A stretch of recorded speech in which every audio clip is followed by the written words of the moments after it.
খাসা জায়গায় সুপ্রিয় তার এনজিওটা বানিয়েছে, বুঝলে সাক্ষ্য? কেন বলুন তো স্যার? ওই পেছন দিকটায় 2-3 কিলোমিটারের মধ্যেই নেপাল। মানে কেউ যদি পালাতে চায় 8 ঘন্টার মধ্যেই অন্য দেশে পালিয়ে যেতে পারবে।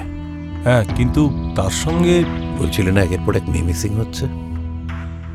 তার মানে আপনি বলতে চাইছেন এখান থেকেই? চাইলে তো রক্ষক ভক্ষক হয়ে উঠতেই পারে, চান্স আছে না?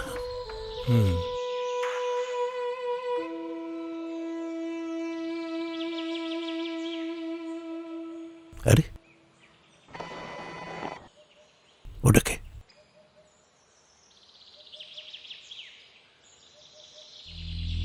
সাক্ষ্য, হ্যাঁ, কুইক!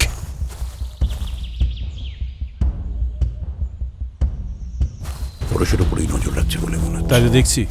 লোকাল হ্যাঁ, বার্ড ওয়াচার নয়। না, ধরো, জিজ্ঞাসাবাদ করতে হবে। এই যে শুনছেন, ও ভাই, এই, স্যার আপনি ঠিক আছেন? যাও যাও যাও যাও। কেন? এই দাঁড়া। এই জন্য ওরম এক্সারসাইজ করতে পারে।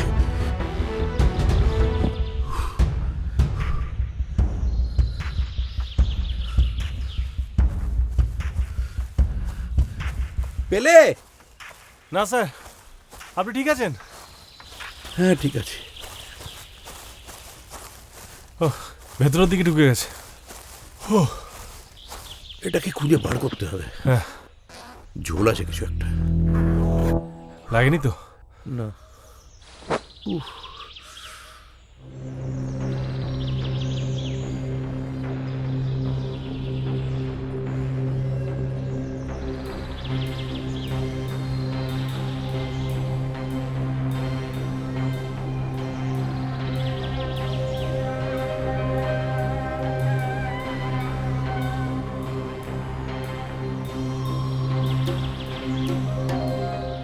আচ্ছা, আপনাদের এখানে কত বছর বয়সী মেয়েরা কাজ করে? এই চুপ করো। ওরম কোনো পার্টিকুলার এজের ব্যাপার নেই স্যার। তবে 10 বছরের নিচে মেয়েদের এখানে নিয়ে আসা হয় না। কেন?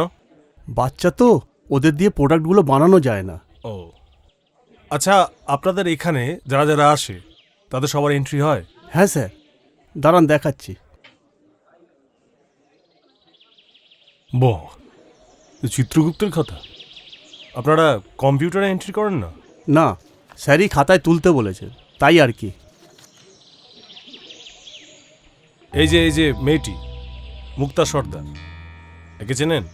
চিনি না, শুধু শুনেছি এই মেয়েটি আর বিনা নামে আরেকটি মেয়ে দুজনে এখান থেকে বেশ কিছু টাকা নিয়ে পালিয়েছে।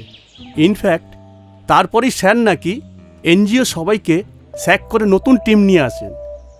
আমিও তারপরই এসেছি। আচ্ছা, এই মেয়েটির ব্যাপারে থানায় রিপোর্ট করা হয়েছিল? হ্যাঁ স্যার, কে ইনভেস্টিগেট করছিল? Yudhishthir William sir.